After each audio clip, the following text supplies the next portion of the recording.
Hello friends and welcome to my YouTube channel, जहां हम continue कर रहे हैं हमारी साइंस सीरीज़ के न्यूट्रिशन चैप्टर को। न्यूट्रिशन में अभी तक हमने डिस्कस किया दो तरीके के न्यूट्रिएंट्स होते हैं, मैक्रोन्यूट्रिएंट्स एंड माइक्रोन्यूट्रिएंट्स। मैक्रोन्यूट्रिएंट्स में अभी तक हमने एक्सप्लेन किए थे कार्बोहाइड्रेट्स, फैट्स एंड प्रोटीन्स। ये क्या क्या इनके सोर्सेज होते हैं, कौन सी हमारी बॉडी में डिजीज़ कॉज करते हैं, अगर डेफिशिएंट हो जाएं तो क्या टॉक्सिसिटी भी कर सकते हैं या नहीं कर सकते हैं, ये सब हम डिटेल में डिस्कस कर चुके हैं इन आवर प्रीवियस वीडियोस। और आज जो हमें टॉपिक स्टार्ट करना है that is micronutrients. Micronutrients क्या होते हैं?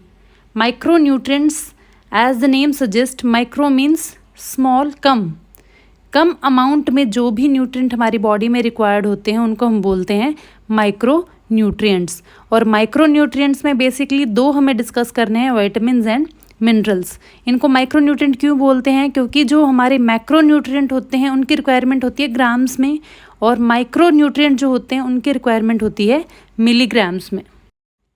मैक्रोन्यूट्रिएंट्स का हमने डिस्कस किया था कि उनके काम क्या क्या होते हैं बॉडी के अंदर। बेसिकली एनर्जी प्रोवाइड करना और बॉडी को एक स्ट्रक्चर प्रोवाइड करना, बॉडी की ग्रोथ और डेवलपमेंट में हेल्प करना। जो माइक्रोन्यूट्रिएंट्स हैं इनके क्या काम होंगे ये भी हमें डिस्कस करने हैं अभी। तो माइक्रोन्यूट्रिएंट को हम कंटिन्यू करते हैं with our first component that is vitamins. Vitamin क्या होते हैं? ये क्वेश्चन पूछा भी जा चुका है, कॉम्पिटिटिव एग्जाम में पूछा जाता है। विटामिन्स क्या होते हैं? ऑर्गेनिक कंपाउंड होते हैं, इनऑर्गेनिक कंपाउंड होते हैं। ऑर्गेनिक हम किस चीज़ को बोलते हैं? कार्बन कंटेनिंग कोई भी जो चीज़ होती है जिसके अंदर कार्बन प्रेजेंट हो उसको हम बोलते हैं ऑर्गेनिक, और जिसके अंदर कार्बन प्रेजेंट नहीं होता है उसको हम बोलते हैं इनऑर्गेनिक। तो विटामिन्स क्या हमारे ऑर्गेनिक होंगे या इनऑर्गेनिक होंगे? What do you think about it? Vitamins जो होते हैं दीज आर ऑर्गेनिक कंपाउंड्स। अब बात करें विटामिन्स के नाम की। विटामिन्स किसको बोलते हैं हम? ये ग्रीक वर्ड है जो दो वर्ड के कॉम्बिनेशन से मिलके बना है, vital and amines. Vital means necessary for life, that means जो विटामिन्स होते हैं वो हमारी लाइफ के लिए नेसेसरी होते हैं। अगर लाइफ के लिए नेसेसरी होते हैं तो क्या ये हमें एनर्जी प्रोवाइड करते हैं या फिर क्या काम करते हैं?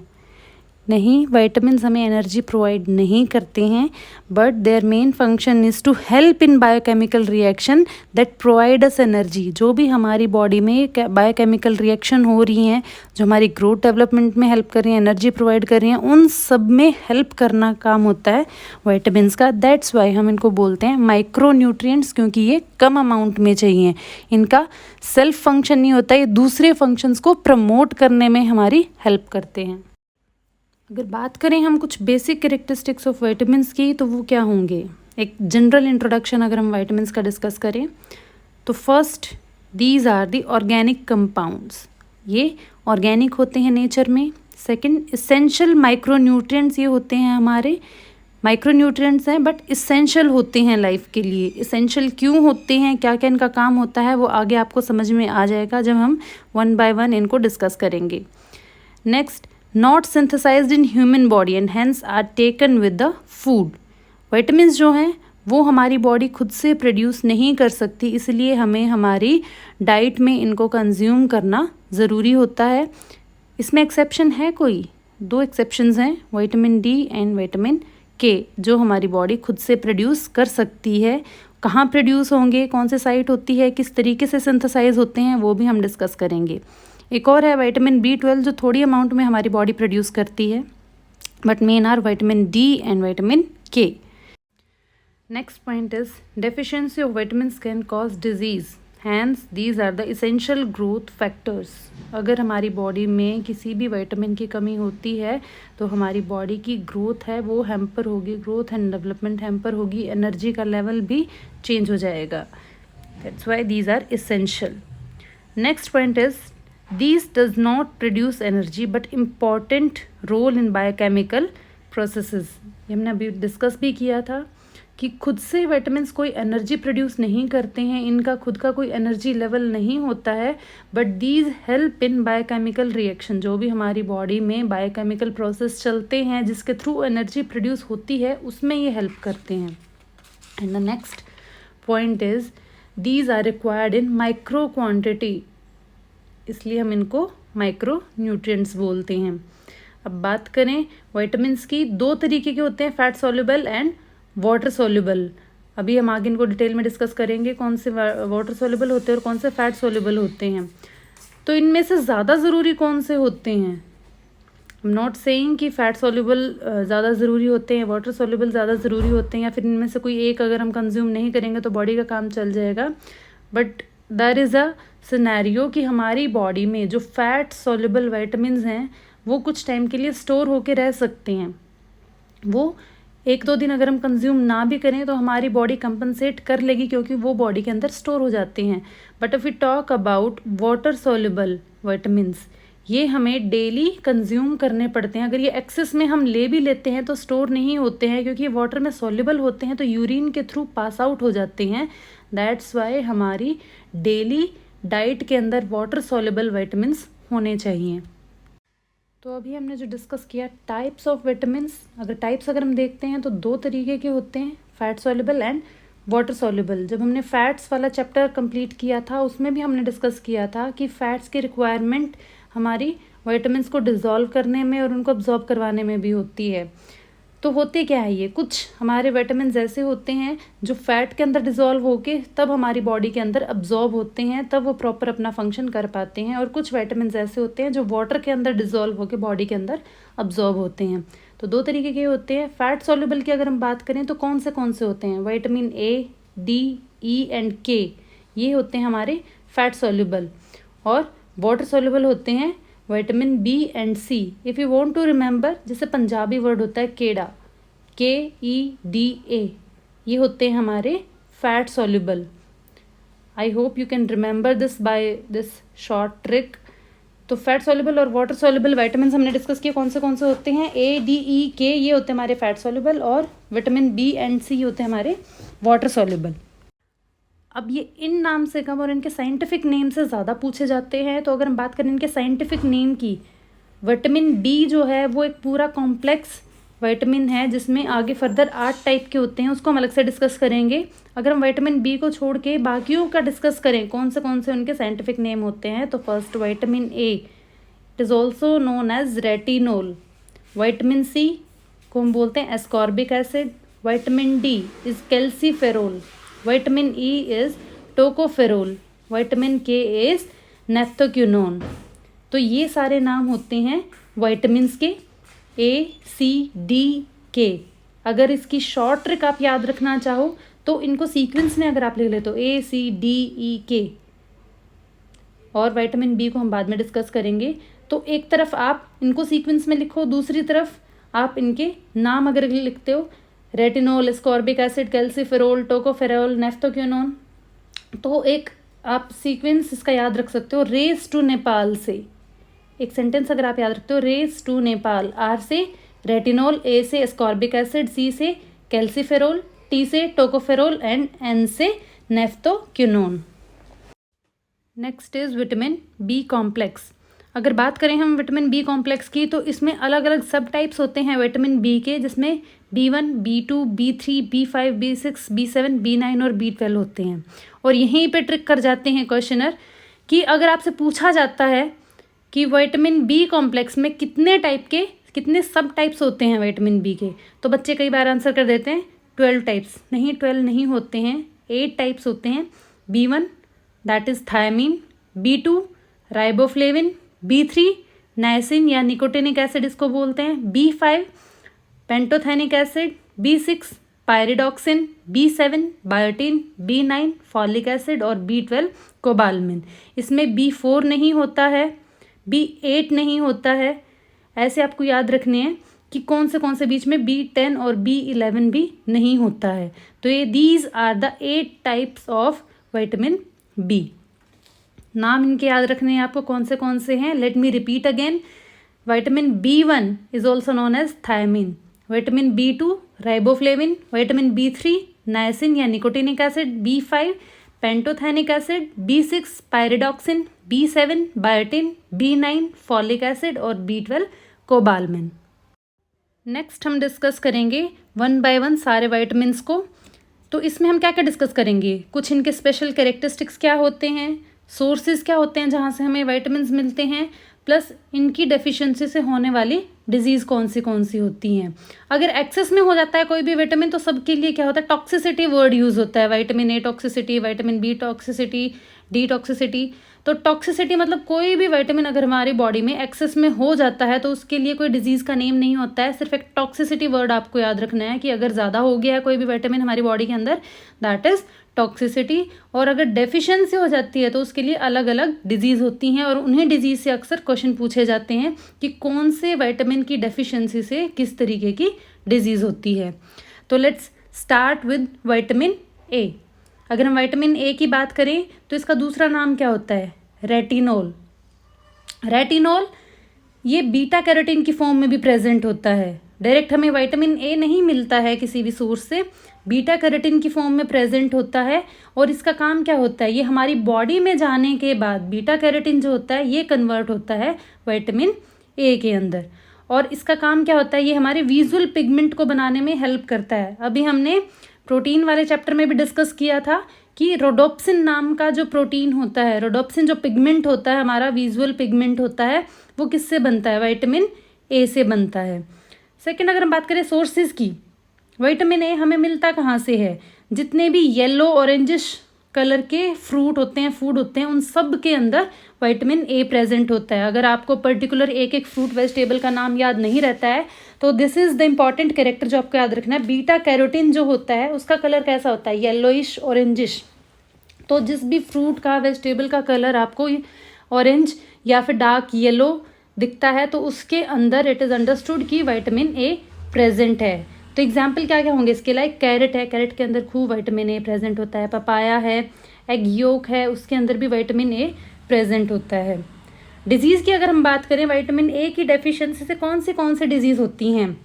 First is xerophthalmia, second is night blindness, जो अक्सर पूछी जाती हैं, ये आपको याद रखनी है।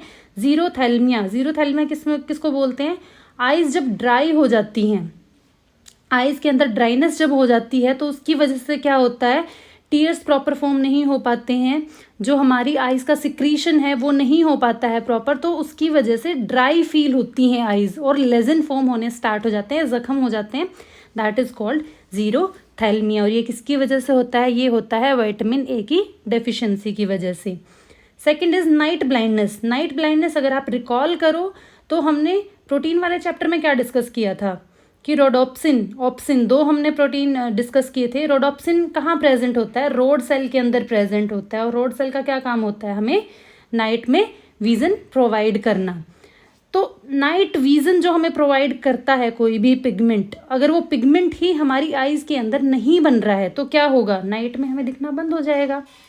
तो वो पिगमेंट किस वजह से बन रहा है, विटामिन ए की वजह से। विटामिन ए या रेटिनॉल जिसको हम बोलते हैं, अगर रेटिनॉल या विटामिन ए हमारी बॉडी में नहीं होगा तो रोडोप्सिन नहीं बनेगा, और रोडोप्सिन नहीं होगा तो उसकी वजह से क्या होगा, हमारा नाइट विजन अफेक्ट होगा, और उसी को हम बोलते हैं नाइट ब्लाइंडनेस। नेक्स्ट विटामिन अगर हम डिस्कस करें, that is vitamin C. Vitamin C का दूसरा नाम क्या होता है, एस्कॉर्बिक एसिड। एस्कॉर्बिक एसिड के नाम से भी हम इसको जानते हैं, विटामिन सी को। इसका क्या काम होता है, ये हमारी इम्यूनिटी को इम्प्रूव करता है। इम्यूनिटी को इम्प्रूव करता है। अगर आप इस चीज़ को रिकॉल करो कि कोरोना के टाइम पे एक गाइडलाइन इशू की गई थी कि विटामिन सी ज़्यादा कंज्यूम करो, क्योंकि हमारी इम्यूनिटी बूस्ट करने की बात थी। तो विटामिन सी की जो टैबलेट्स आती थी, या फिर किसी भी फॉर्म में आप लेमन की फॉर्म में ले सकते हो, किसी भी फॉर्म में अगर आप विटामिन सी कंज्यूम कर रहे थे, दैट मीन्स आप अपनी इम्यूनिटी को बूस्ट कर रहे हो। तो विटामिन सी जो है वो हमारी इम्यूनिटी को इम्प्रूव करने में हेल्प करता है। Second is help in formation of RBCs या हीमोग्लोबिन जो होता है, हमारा आयरन जो होता है उसके अब्जॉर्प्शन में हेल्प करता है। तो अल्टीमेटली जो हमारा आरबीसी का स्ट्रक्चर है या हीमोग्लोबिन है उसकी फॉर्मेशन में हेल्प करता है। अगर आप कभी भी ध्यान दो, जब आपको आयरन के टैबलेट्स लेने के लिए बोला जाता है, आयरन के सप्लीमेंट्स लेने के लिए बोला जाता है, आपकी बॉडी में आयरन की डेफिशिएंसी हो गई है, खून की कमी हो गई है, तो आयरन के बेटर अब्जॉर्प्शन के लिए कहा जाता है कि इसको विटामिन सी के साथ कंज्यूम करो, या नींबू पानी के साथ आप उस सप्लीमेंट को लो ताकि आयरन का अब्जॉर्प्शन ईजी हो सके।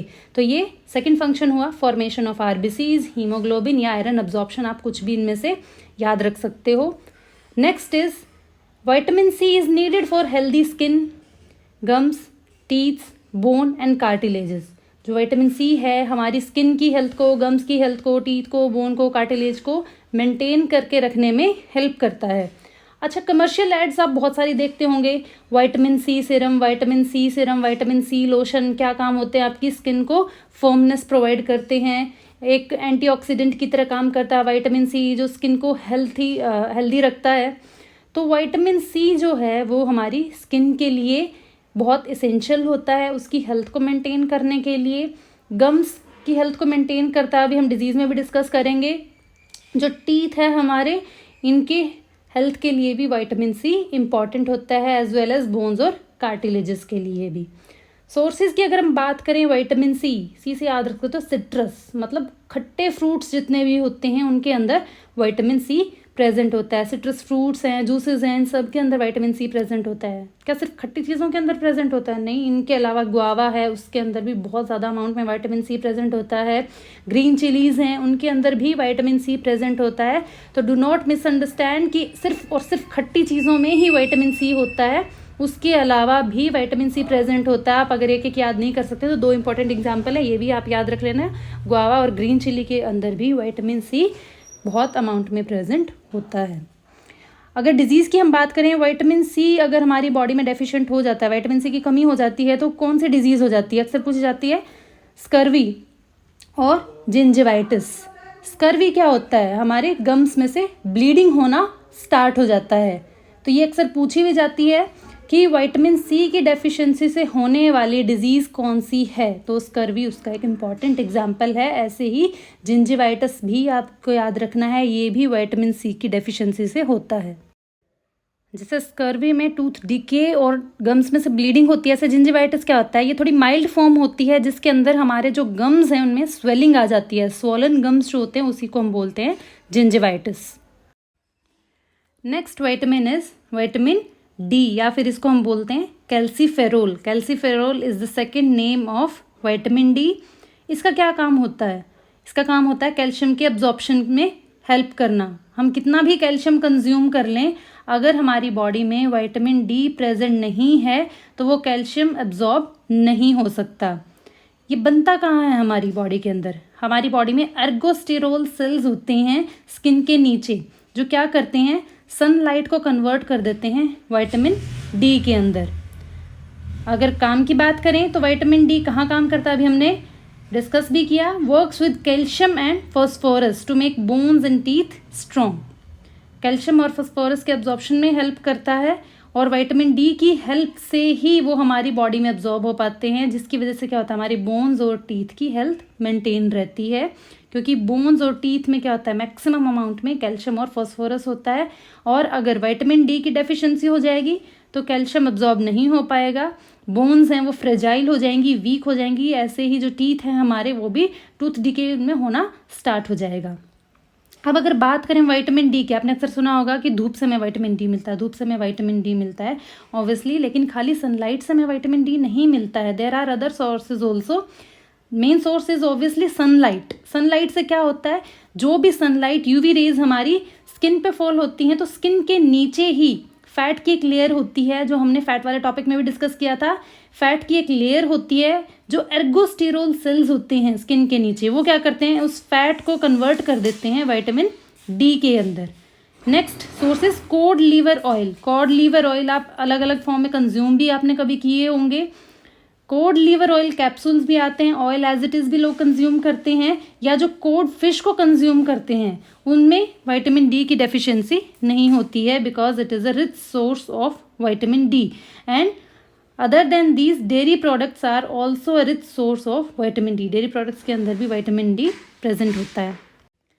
अगर हम बात करें सिंथेसिस ऑफ विटामिन डी की, विटामिन डी हमारी बॉडी में बनता कैसे है, अभी हमने डिस्कस भी किया था कि हमारी बॉडी में दो विटामिन हमारी बॉडी खुद से सिंथेसाइज करते, that is vitamin D and vitamin के। तो अगर हम उसकी सिंथेसिस की बात करें, अदर देन सोर्सेज हमारी बॉडी खुद से उसको कैसे बनाती है, तो स्किन के बीनीथ, स्किन के नीचे प्रेजेंट होता है dehydro cholesterol.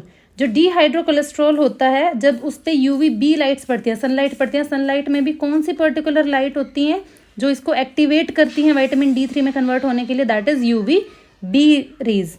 UV B rays के पड़ने से क्या होता है, ये प्री विटामिन D3 के अंदर कन्वर्ट होता है, और प्री विटामिन D3 आगे कन्वर्ट होता है D3 के अंदर, वहाँ से जाता है लीवर के पास, और लीवर से जाता है ये किडनी के पास, जहाँ से कन्वर्ट होता है फाइनली कैल्सीट्रायोल के अंदर, and calcitriol is the biologically active form of vitamin D. अगर हम बात करें विटामिन डी की डेफिशिएंसी से होने वाली डिजीज़ की, तो मेनली इसमें हमें दो डिजीज़ पढ़नी है, रिकेट्स एंड ओस्टियोमलेशिया। इन दोनों में क्या होता है, सॉफ्टनिंग ऑफ बोन्स हो जाती है। अगर विटामिन डी प्रॉपर नहीं होता है और कैल्शियम उसकी वजह से कम अब्जॉर्ब होता है तो बोन्स हमारी सॉफ्ट हो जाती हैं। But the difference is rickets होता है बच्चों में और ओस्टियोमलेशिया होता है एडल्ट्स में। तो ये दोनों डिजीज़ आपको याद रखनी है। नेक्स्ट विटामिन है हमारा विटामिन ई। विटामिन ई का दूसरा नाम क्या होता है, टोकोफेरोल। विटामिन ई और टोकोफेरोल, अगर हम इसके कैरेक्टरिस्टिक्स डिस्कस करें तो फर्स्ट क्या होगा, that is it act as an antioxidant. Antioxidant oxygen के अगेंस्ट। ऑक्सीजन के अगेंस्ट क्या क्या, हमारे ऑक्सीजन के एब्जॉर्प्शन में हेल्प करता है या उसको रोकता है, नहीं। एंटीऑक्सीडेंट का क्या मतलब होता है, जो फ्री रेडिकल्स होते हैं, अक्सर हम बहुत ज़्यादा फास्ट फूड कंज्यूम करते हैं या सन डैमेज की वजह से क्या होता है, हमारी बॉडी के अंदर फ्री ऑक्सीजन रेडिकल जो हैं वो घूमते रहते हैं। तो उनको क्या करता है, अगर कोई भी फ्री एटम हमारी बॉडी के अंदर घूम रहा है तो क्या करेगा, दूसरी बॉडी फंक्शंस को हैम्पर करता है। जा जाके किसी न किसी बायोमोलिक्यूल के साथ वो क्या करेगा, बॉन्ड बनाएगा, उनके रोल को, उनके फंक्शंस को हैम्पर करेगा, उनको रोकेगा। तो इस तरीके से जितने भी हमारी बॉडी के अंदर फ्री रेडिकल्स होते हैं उनको प्रिवेंट करता है, उनको रोकता है विटामिन ई। विटामिन ई के दूसरे नाम से भी जाना जाता है इसको, ये आपको याद रखना है। एंटी स्टेरिलिटी विटामिन भी इसको बोलते हैं और ब्यूटी विटामिन भी इसको बोलते हैं। हमारी ब्यूटी को एनहांस करने में हेल्प करता है, हमारी स्किन की हेल्थ को मेंटेन करने में हेल्प करता है। Not only skin, hair, nails, सब हमारी जो भी ब्यूटी हेल्थ है उसको मेंटेन करने में हेल्प करता है। तो इसको ब्यूटी विटामिन भी बोलते हैं। और एंटी स्टेरिलिटी विटामिन क्यों बोलते हैं इसको, क्योंकि हमारी फर्टिलिटी को इम्प्रूव करता है, फर्टिलिटी को इम्प्रूव करता है, that's why it is also called as anti sterility vitamin. अगर बात करें सोर्सेज की, विटामिन ई हमें किन सोर्सेज से मिलता है, एग में होता है, सोयाबीन्स में होता है, ग्रीन वेजिटेबल्स में होता है, आमंड्स में, पीनट्स में, मैक्सिमम जो हमारे ड्राई फ्रूट्स होते हैं कंटेनिंग हेल्दी फैट्स, वहाँ से भी हमें विटामिन ई मिलता है। अब अगर बात करें हम इसकी डेफिशिएंसीज की, अगर विटामिन ई की डेफिशिएंसी हमारी बॉडी में हो जाती है तो किस तरीके की डिजीज़ ये कॉज कर सकता है। विटामिन ई की डेफिशिएंसी से जो सबसे पहले हमारी बॉडी अफेक्ट होती है, that is our brain activity. जो सिग्नल प्रॉब्लम है वो होनी स्टार्ट हो जाती है, हमारी विजन में प्रॉब्लम होनी स्टार्ट हो जाती है, नमनेस हो जाती है। नमनेस किसको बोलते हैं, हम जैसे सुन हो जाता है कोई भी बॉडी पार्ट, हम अक्सर बोलते हैं कि ये पर्टिकुलर बॉडी पार्ट है, हमें इस पर कुछ फील नहीं हो रहा है, नम हो गया है। तो वो किसकी वजह से होता है, विटामिन ई की डेफिशिएंसी की वजह से। पैरालिसिस ये कॉज कर सकता है, स्ट्रोक इसकी वजह से हो सकता है, एंड ऑब्वियसली अभी हमने डिस्कस किया कि फर्टिलिटी को इम्प्रूव करता है। तो अगर विटामिन ई की डेफिशिएंसी होगी तो इट विल कॉज स्टेरिलिटी, ये फर्टिलिटी को अफेक्ट करेगा और एजिंग होती है विटामिन ई की डेफिशिएंसी से। नेक्स्ट विटामिन इज विटामिन के, जिसको हम फाइटोमेंडियोन या नेफ्थोक्विनोन के नाम से भी जानते हैं। इसका काम क्या होता है बॉडी के अंदर, the most important function of vitamin K is to help in blood clotting. अगर हमें कहीं भी चोट लग जाती है तो क्या होता है, ब्लड कंटिन्यू बहता रहता है, नहीं, कुछ टाइम के बाद ब्लीडिंग होनी बंद हो जाती है। तो ब्लीडिंग बंद किस वजह से होती है, क्योंकि उस जख्म के आसपास, उस जख्म के नीचे क्लॉट्स बन जाती हैं ब्लड की, जिसकी वजह से वो पैसेज बंद हो जाता है और ब्लीडिंग बंद हो जाती है। तो ऐसे ही अगर विटामिन के हमारी बॉडी में ब्लड क्लॉटिंग में हेल्प करता है तो इसको और क्या कहा जा सकता है, इसको एंटी हेमरेज विटामिन भी कहा जाता है।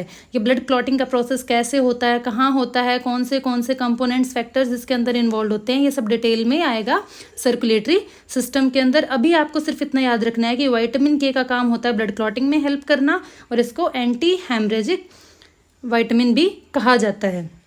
अगर सोर्सेज की बात करें, विटामिन के हमें मिलता कहाँ से, ग्रीन लीफी वेजिटेबल्स जो होती हैं उनके अंदर विटामिन के प्रेजेंट होता है, कॉलीफ्लावर के अंदर विटामिन के प्रेजेंट होता है, एग के अंदर होता है, चीज़ के अंदर होता है।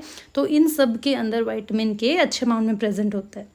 डिजीज़ की अगर हम बात करें, ऑब्वियसली जो मेन फंक्शन है वही हैम्पर हो जाएगा, हैमरेज हो जाएगा अगर हम विटामिन के की डेफिशिएंसी हमारी बॉडी में हो जाती है। तो सिंथेसिस की अगर हम बात करें, जैसे विटामिन डी हमारी बॉडी अपने आप सिंथेसाइज कर सकती है, वैसे विटामिन के को भी हमारी बॉडी अपने आप सिंथेसाइज कर सकती है। तो इसकी साइट ऑफ फॉर्मेशन का क्या होती है हमारी बॉडी में, कहाँ पे बनता है विटामिन के, ये बनता है लार्ज इंटेस्टाइन में। डाइजेस्टिव सिस्टम में हम पढ़ेंगे कौन से पार्ट्स होते हैं हमारे डाइजेस्टिव ट्रैक्ट के, जैसे ईसोफेगस, स्टमक, उसके बाद स्मॉल इंटेस्टाइन, लार्ज इंटेस्टाइन। जो लार्ज इंटेस्टाइन होती है उसके अंदर एक हमारा बैक्टीरिया प्रेजेंट होता है, दैट इज़ ई कोलाई।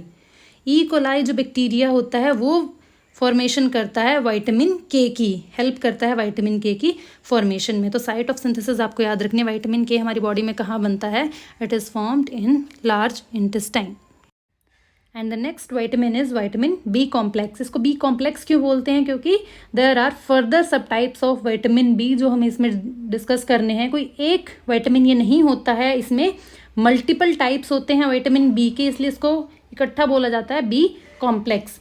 अगर इसकी हम बात करें क्या क्या काम होता है विटामिन बी का, ये हमारी ब्लड के फॉर्मेशन में हेल्प करता है, ब्रेन की फंक्शनिंग को एनहांस करने में हेल्प करता है, और भी डिफरेंट डिफरेंट काम होते हैं जो वन बाय वन हम डिस्कस करेंगे हर एक विटामिन का क्या काम होता है। अगर हम बात करें सेपरेटली मेल और फीमेल बॉडी में इसका क्या काम होता है, मेल बॉडी में it increase the testosterone level और help in building the muscles and strength. जो मेल की बॉडी होती है उसको मसल स्ट्रेंथ प्रोवाइड करना और उसके टेस्टोस्टेरोन लेवल को मेंटेन करना, उसको इम्प्रूव करने में हेल्प करता है। और अगर हम फीमेल बॉडी की बात करें तो फीमेल बॉडी में क्या काम होता है, vitamin B help in fetal development as well as reduce the risk of birth defect. जैसे आपने सुना होगा कि ड्यूरिंग प्रेगनेंसी आपको अपना डाइट का बहुत ज़्यादा ध्यान रखना होता है, क्योंकि उस टाइम पे क्या होता है, एक नई जान आपके अंदर बन रही होती है, उसकी प्रॉपर ग्रोथ डेवलपमेंट प्रॉपर तरीके से हो, तो आपकी डाइट के अंदर सारे के सारे कंपोनेंट्स होने चाहिए।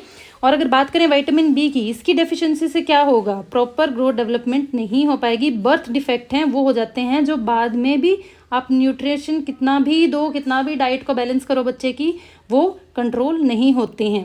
And the most important function during pregnancy of B complex is lower the risk of developing pre eclampsia. Pre eclampsia एक ऐसी कंडीशन होती है जिसमें आफ्टर 20 वीक्स ऑफ प्रेगनेंसी क्या होता है, सडनली बीपी हाई होना स्टार्ट हो जाता है प्रेग्नेंट लेडी का, और वो फेटल होता है फीटस के लिए भी एज वेल एज मदर के लिए भी। तो उस कंडीशन को अवॉइड करने के लिए you have to maintain the B complex level in your body. तो सोर्सेज क्या क्या होंगे जहाँ से हमें विटामिन बी मिल सकते हैं डिफरेंट टाइप के। अगर आप हर एक का अलग अलग याद करोगे तो दैट विल बी डिफिकल्ट। तो कंपाइल अगर हम करके बात करें कि विटामिन बी कॉम्प्लेक्स कहाँ से हमें मिलता है, ये डेयरी प्रोडक्ट्स के अंदर होता है, मिल्क के अंदर, चीज़ के अंदर, योगर्ट के अंदर, ये डार्क लीफी वेजिटेबल्स जितनी भी होती हैं उनके अंदर प्रेजेंट होता है, किडनी के अंदर प्रेजेंट होता है, लीवर के अंदर प्रेजेंट होता है, और रेड मीट जितना भी होता है, चिकन है, उसके अंदर प्रेजेंट होता है हमारा विटामिन बी कॉम्प्लेक्स। अगर हम डिजीज़ की बात करें कि डिजीज़ कौन सी हो जाती है कौन से विटामिन की कमी से, तो फर्स्ट आपको याद रखना है vitamin B1 that is also called as thiamine. Vitamin B1 या थायमीन की डेफिशिएंसी से होती है बेरी डिजीज़। विटामिन B2 या राइबोफ्लेविन जिसको हम बोलते हैं उसकी डेफिशिएंसी से होता है चिलोसिस। विटामिन B3 या नियासिन जिसको बोलते हैं उसकी डेफिशिएंसी से होता है पेलेग्रा। विटामिन B5 या पेंटोथेनिक एसिड जिसको हम बोलते हैं उसकी डेफिशिएंसी से होता है डर्मेटाइटिस। विटामिन B6 या पायरिडॉक्सिन जिसको हम बोलते हैं उसकी डेफिशिएंसी से होता है अनीमिया। विटामिन B7 या बायोटीन जिसको हम बोलते हैं उसकी डेफिशिएंसी से होता है पेरिस्थेसिस। और विटामिन B9 या फॉलिक एसिड जिसको हम बोलते हैं उसकी डेफिशिएंसी से होता है anaemia, as well as vitamin B12 या कोबालमिन जिसको बोलते हैं उसकी डेफिशिएंसी से भी अनीमिया होता है। अब ये क्या क्या होते हैं ये हम देखते हैं। बात करें अगर हम first disease that is beri जो किस वजह से होती है, विटामिन B1 या थायमीन की कमी से, तो उसमें क्या होता है, loss of appetite, weakness, pain in limbs, shortness of breath and swollen feet या लेग्स, ये सारे इसके सिम्टम्स होते हैं। सांस लेने में प्रॉब्लम होगी, भूख नहीं लगेगी, वीकनेस फील होगी, हाथ पैरों में बहुत ज़्यादा दर्द रहेगा या फिर पैरों में स्वेलिंग आ जाएगी।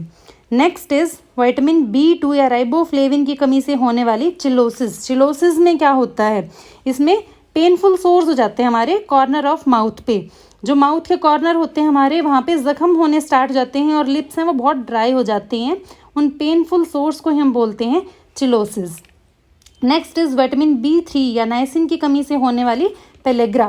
पेलेग्रा किसको बोलते हैं, इसमें स्किन में इन्फ्लामेशन आ जाती है, डायरिया हो जाता है, डायरिया मतलब इंडाइजेशन, आपको लूज मोशन हो जाएंगे, डिमेंशिया, ब्रेन आपका प्रॉपर फंक्शन नहीं करेगा, और सोर्स इन माउथ, माउथ जो है उसके अंदर जख्म होने स्टार्ट हो जाते हैं, that is pellagra. Next is dermatitis, जो विटामिन B5 या पेंटोथेनिक एसिड की डेफिशिएंसी से होता है। डर्मेटाइटिस क्या होता है? डर्मा वर्ड हमेशा स्किन के लिए यूज़ होता है, तो जब हमारी इन्फ्लेम्ड या इची स्किन की प्रॉब्लम होती है, स्किन एलर्जी हो जाती है, तो वो किस वजह से होता है? विटामिन B5 की कमी से, या जिसको हम बोलते हैं pantothenic acid deficiency. Next is vitamin B6 या पायरिडॉक्सिन। अगर इसकी कमी हमारी बॉडी में हो जाती है, it will cause anaemia. Anaemia हम किसको बोलते हैं? खून की कमी को। प्रॉपर हमारी बॉडी में ब्लड फॉर्मेशन नहीं हो पाएगी, खून की कमी हो जाएगी, and that's because of vitamin B6 या पायरिडॉक्सिन की कमी। अनीमिया सिर्फ विटामिन B6 या पायरिडॉक्सिन की कमी से नहीं होता है, ये B9 और B12 की कमी से भी होता है। ऑल ओवर हमारी ब्लड की फॉर्मेशन के लिए इन तीनों विटामिन का होना ज़रूरी होता है। So whether we talk about vitamin B6, B9 और B12, तीनों ही ज़रूरी होते हैं हमारे ब्लड की फॉर्मेशन के लिए। और अगर इन तीनों में से किसी की भी डेफिशिएंसी होती है और आपसे पूछा जाता है विटामिन B12 की डेफिशिएंसी से क्या हो जाता है, B9 की डेफिशिएंसी से क्या हो जाता है, या फिर B6 की डेफिशिएंसी से क्या हो जाता है, answer will be anaemia. Next अगर हम डिस्कस करें विटामिन B7 की डेफिशिएंसी से क्या हो जाता है, पैरेस्थियासिस। पैरेस्थियास में क्या होगा, इसके अंदर हमारी टिंगलिंग या प्रिकलिंग सेंसेशन होती है। कई बार आपको फील होता है हाथों में और पैरों में या हथेली में, हमारे फीट में सुइयाँ चुभती हैं, सुइयाँ चुभने जैसी हमें सेंसेशन फील होती है। तो वो किस वजह से होता है? वो होता है हमारा पैरेस्थेसिस की वजह से। और वो होता किस वजह से है? विटामिन B7 या बायोटिन की डेफिशिएंसी से। तो ये हुई हमारी विटामिन B कॉम्प्लेक्स में डिफरेंट विटामिन B की डेफिशिएंसी से होने वाली disease.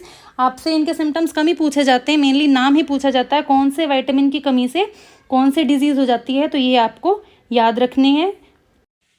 And with this we completed our today's topic, that is vitamin, जो हमारा माइक्रो न्यूट्रिएंट का फर्स्ट पार्ट था। आई होप अब विटामिन से रिलेटेड जो भी क्वेश्चंस एग्जाम में आते हैं उनको आप सॉल्व कर पाओगे, क्योंकि हमने हर एक पॉइंट को कवर करने की कोशिश की है। जिस तरीके के क्वेश्चन बनते हैं उनको स्पेसिफिकली हमने हाईलाइट किया है। डिजीज से रिलेटेड इसमें क्वेश्चन आते हैं, सोर्सेज से रिलेटेड कम पूछा जाता है, but still we completed sources also. अलग अलग टाइप को हमने डिटेल में डिस्कस किया है, किस तरीके की डिजीज होती है, कैसे विटामिन की सिंथेसिस होती है।